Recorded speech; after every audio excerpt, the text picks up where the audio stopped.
It is now recording. Okay, welcome to our Time for Transition chat for today, which is elements of healthcare transition for families. Janice and I are here from New Hampshire Family Voices today. We always just have this disclaimer that we do not offer legal advice. We are an organization that works with families to help them get the resources, training, and information they need to help the children in their care learn and thrive.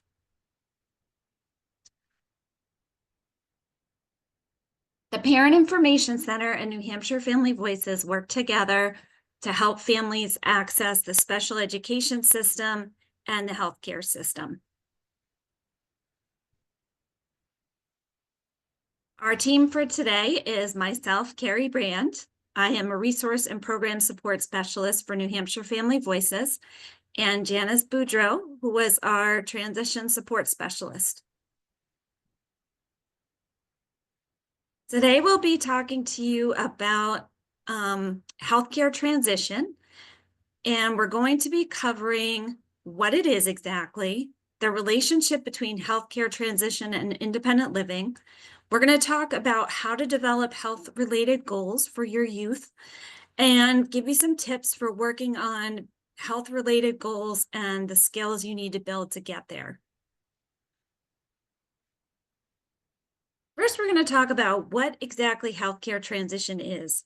Healthcare transition is a transition from a pediatric model of care to an adult model of care officially. Some of the things that kids might learn to do include making their own appointments, managing their own medications, filling their own prescriptions, learning about their insurance. We also recognize that there is a range of what a youth might be able to take on, but all of this usually prepares youth to do things safely. There also might be another caregiver who is doing most things for a youth always. So when we talk about independence, we may also be talking not just about the youth themselves, but about another caregiver who's learning how to independently manage the youth's care. So most of what we're covering today applies to either situation, whether it's the youth becoming independent or another caregiver becoming able to take care of the youth independently. But for simplicity, we're just going to refer to the youth becoming independent throughout this presentation. The big idea here is to have consistent care from childhood to adulthood.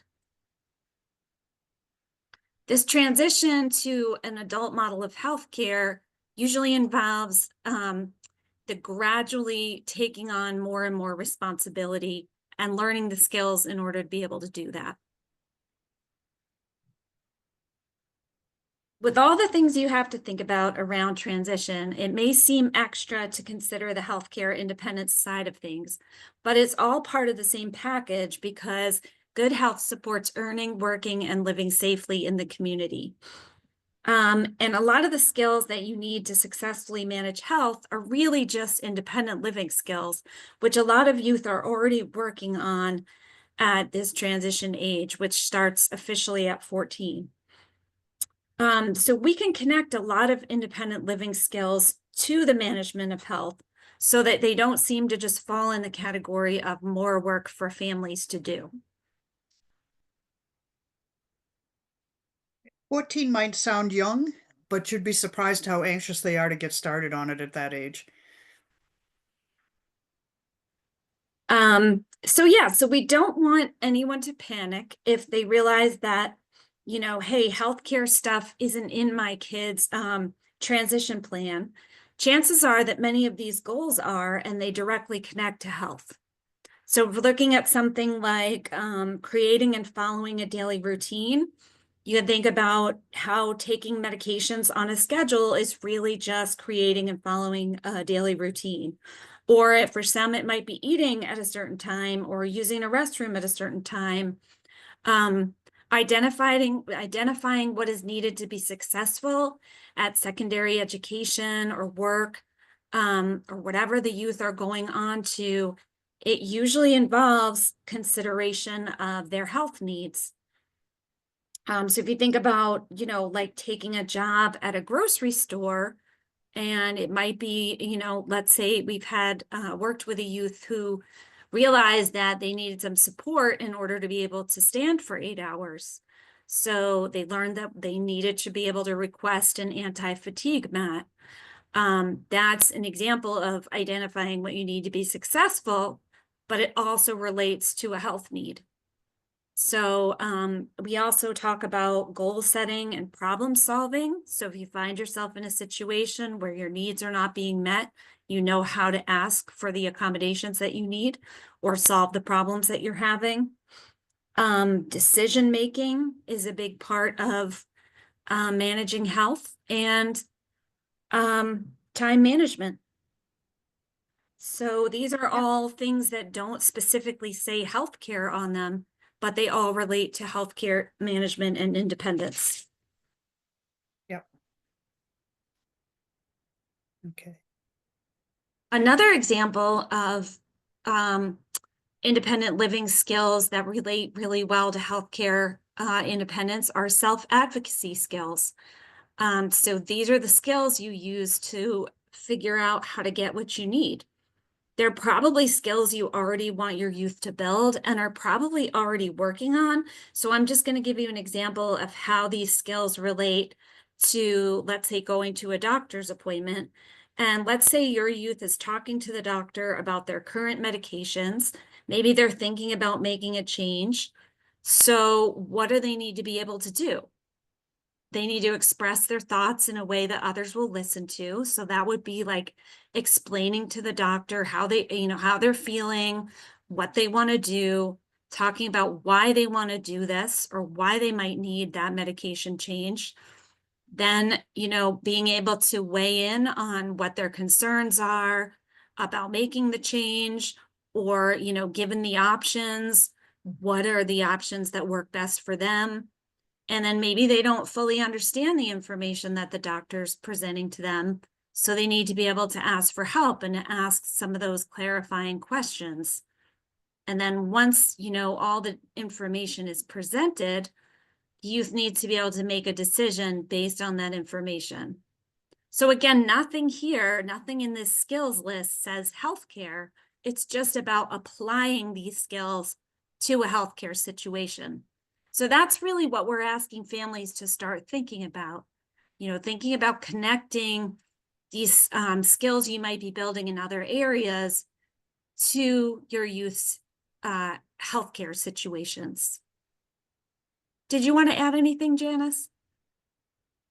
Nope, I'm good Okay. on that. A lot of it is comes up in work related, or if they've gone to college, something to think about with college. They've got to think about accommodation there as well, and having to advocate for themselves there.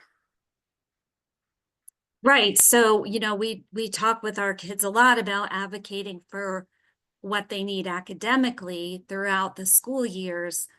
So we're just adding to this, also being able to advocate about their health needs, which, there are just varying levels of experience along the way, depending on what the youth's needs are and what they've had to do at school and what they've maybe been fully supported to do before.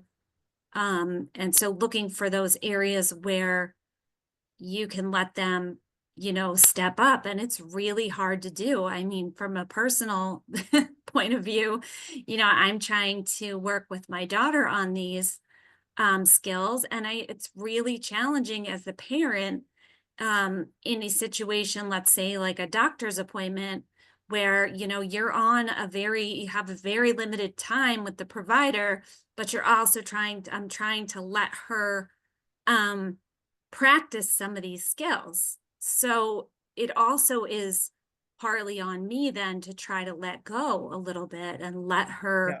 take the lead. And it's not easy, because I also want to make sure in that appointment we cover what we need to cover. And so the time constraint makes it really interesting. So sometimes thinking ahead a little bit or practicing with her ahead of time about what she's going to say to the doctor is helpful. I know my son had an epilepsy, and he struggled with who he wanted to know he had seizures. There were some people he didn't want to tell, and there was some people that he learned that he really should tell. And a lot of that fell into this category where he had to be able to make a decision on who he needed to know and who didn't. Yeah, and I think that's really important, and something that sometimes youth will struggle with is how do you know who should know? So that's Yep. something that we can help them with, um, starting really young. So next, we're going to talk about how to work with your youth to set the goals and build the skills for healthcare transition. When we talk to families about transition and the futures, we usually start with having them describe their vision for their child.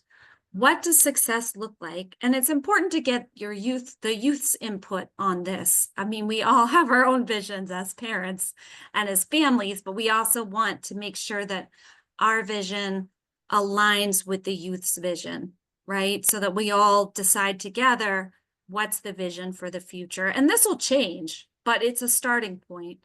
And then what does success look like?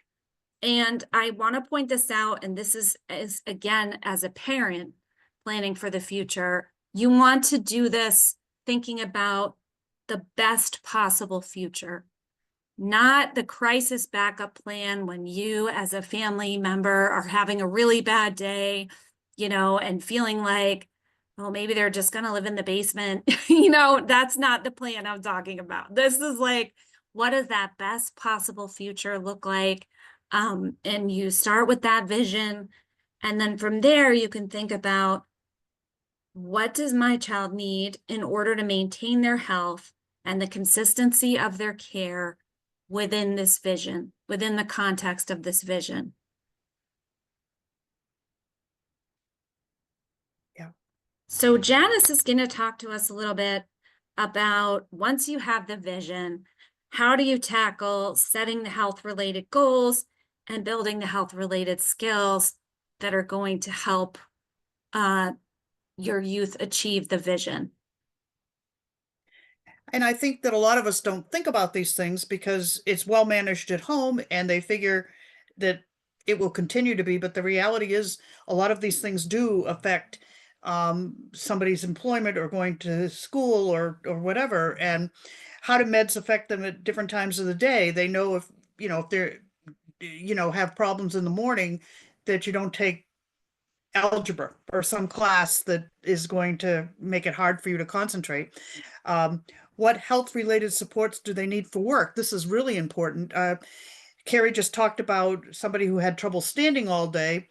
That once you started working, it probably came to light that that was needed. I worked with an individual, a teen that had to use the bathroom frequently. So he's got to be able to get to access the bathroom when he needed to. And what work environments would they be most successful in? They can have a dream of a certain job that they might want to do, but we'd have to look at the obstacles that they might have to face and figure out a way to manage those so that the environment would be successful. Okay, next slide. So the important thing is to assess the readiness of a child. Like we said earlier, you can start at 14 on some of these ideas, and because they're actually pretty ready at 14. It's surprising how many kids really want to start to be independent. Sometimes it's more the parent than the child that doesn't want to go forward with it.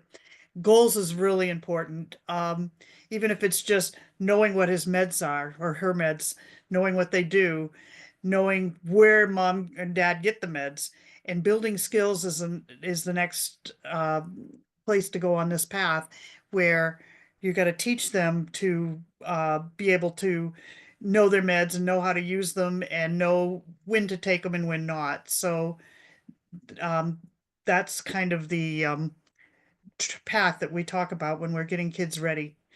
Next slide.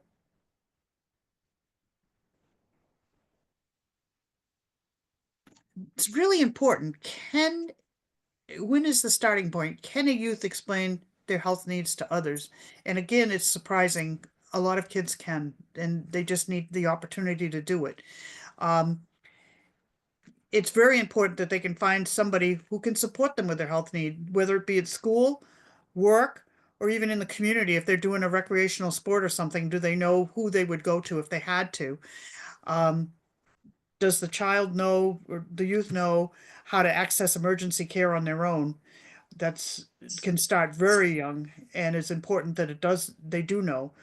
Um, and describing their accommodations that they need in a variety of settings is something that they have to learn to get comfortable with. Sometimes it's hard to talk about having to have an accommodation, but it would be very difficult to do whatever it is they want to do unless it's not there. So if they can describe what it is and what's going to work, it's going to set them up to succeed. Okay, next slide. Right. I just want to add to that, even the describing accommodations, um, that is, we're talking about that as a starting point because we're starting with not necessarily what they need in the future, but what they have right now. So like, it seems simple, but it's important to like actually have them be able to describe like what are they getting at school that's helpful to them, what do they get at home that's helpful to them, what do they get like if they're doing a recreational activity, what do they have there that's helpful to them. Even just being able to describe what they currently have is going to help them to understand what they might need going forward. And getting comfortable with that. I think that a lot of kids don't want to have to admit that they have to have an accommodation. So sometimes if they realize the benefit of it, they can describe it better. And starting small is a good thing. And it can work up, knowing which medications to take and when, knowing their health, who's on their team. That could even include school and the nurse at school or something. Knowing how to access their online portal with their medical help. Most kids can do that. They're pretty savvy. And we always like to work with them on knowing the name of their insurance and a little bit on accessing that as well. It seems complicated, but it really isn't if they start young.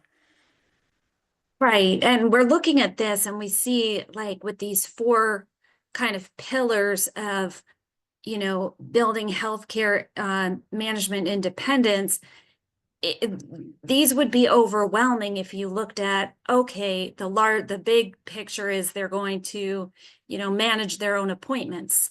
So we tried to pull out, an example of something small within managing appointments that they could work on. And that's how you sort of want to think about it is like, what is one small thing that I can pull out, or that I can model or do, let's say I was sitting in the urgent care with my son and we needed to fill out all these online forms to get him registered. And he's more tech savvy than me anyway. So I had him take a picture of the insurance card for me and upload it to the form. And I'm not necessarily, saying to him, memorize this card, but I'm exposing him to like, this is the insurance card. We need to have this to see the doctor today. That's an example of, he's 12 and I could just start exposing him to that.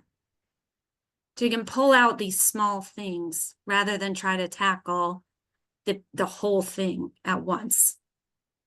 I had a parent who had her son. He was limited in his access, but he did call and make an appointment a couple of times just to learn to do it. And he had mom's schedule when he did it. So it was really good for him to call and make his own appointment. He knew when mom could take him. And this is the track that we work with on when we're working with teens. And at each age, every year, we sit down and we work with them on where they are with these things. And this is a good thing for parents to think about too. Uh, we when we worked with this track, we started at 14, and each year we looked to see how the progress was. And this is just like a little snippet of the top of the track. And we'll have a link to this at the end of the presentation.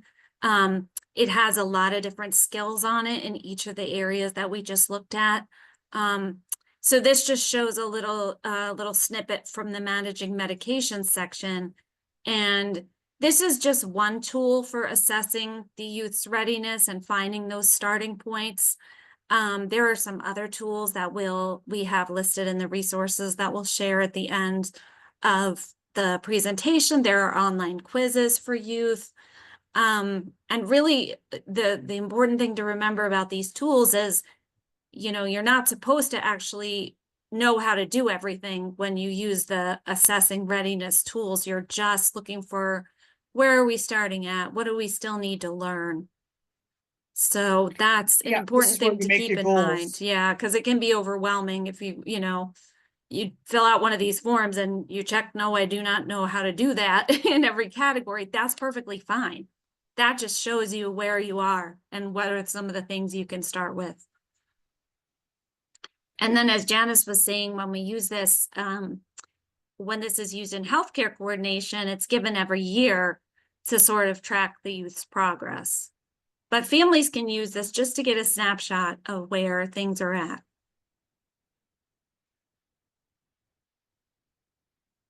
So again, like, we just want to highlight the difference between the big milestones, the goals you'll set to get to the milestones, and then the skills you need to build along the way. So we like to use like the learning to drive as a kind of a way to, you know, think about this. Like, the milestone might be, you know, getting your driver's license, right? But then along the way, you have these different goals. You know, you're gonna drive to, you know, you're gonna take a turn driving to school, or for those that you know, are learning to drive or have learned to drive, but it's just an analogy. And the, you know, the goals might be, I'm going to drive to the supermarket, I'm going to drive to school, I'm gonna, you know, drive on the highway. Those might be some different goals. And then, you know, within those goals, there are skills, right? Like learning how to start the car. And like, you start very, very small. So healthcare transition is the same way. So you might have this big milestone of managing the medications independently. A goal could be, and it always depends on the youth, but a goal could be being able to take the medications each day at the prescribed time. The skills that, you know, lead up to that goal are going to be things like knowing the names of the medications, right? Because before you can take the right one each day at the right time, if you're taking more than one, you have to know what they are and which one to take. Knowing the shapes of medications could be a skill. Knowing how to set an alarm to remind you to take them. So there's all these little things, little skills that lead up to the goal that's part of the bigger milestone. Another example for the medications would be, a goal could be being able to fill the prescriptions. And then the skills in there, you know, the much smaller skills, or much smaller pieces, know which pharmacy prescriptions go to, how to find the provider's portal, how to request a refill. These are all separate things that are going to lead towards the goal that goes under the milestone. So we just always want to explain how it's just a process and it's made up of all these little pieces.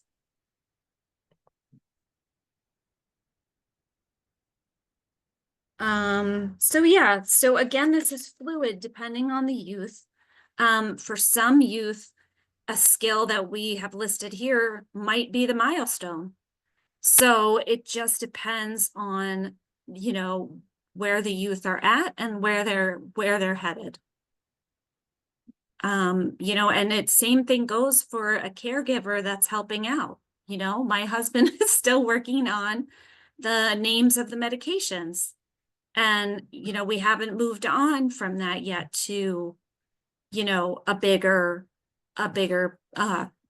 piece of the puzzle, so to speak. Do you want to add anything to that, Janice?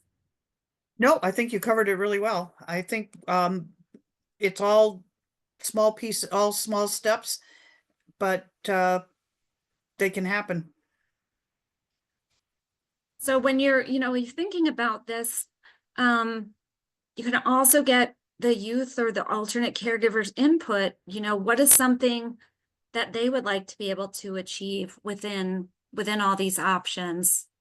What's something they want to take on? Okay, so some tips for working on these skills and goals. Remembering that progress is progress, no matter how small. So, if it's something that you're trying to get your youth to remember to do on their own, 2 days a week is better than no days a week, for example. So don't like it's takes time and patience. So, how can you know if progress is being made? You have to think about, you know, um, using a time frame that is realistic. Youth can stay in a phase where they're thinking about making a change for a really long time before anything happens. And it's important to realize that thinking about making a change or thinking about taking on a change is actually part of the change process. So even if you're just planting the seeds where you're like, think about what you might like to be able to do on your own, or talking about them doing it on their own, that is part of that timeline that you're going to have. And then, when you're measuring, again, you're talking about how much progress are they making, how fast. Check your unit of measurement. Make sure you're not using the wrong unit of measurement. Like you wanted them to learn how to manage their health insurance in a month and it didn't happen. That's, that would just be unrealistic. So you want to set these realistic timelines, use realistic units of measurement, and remember that progress is not always linear. Some days are better than others. Youth are going to make mistakes or they're going to have bad days. It doesn't mean that the skills are not necessarily building or there. It's just some days, we all have days where it's harder to access our skills than other days. And when you're in doubt, never underestimate the power of yet.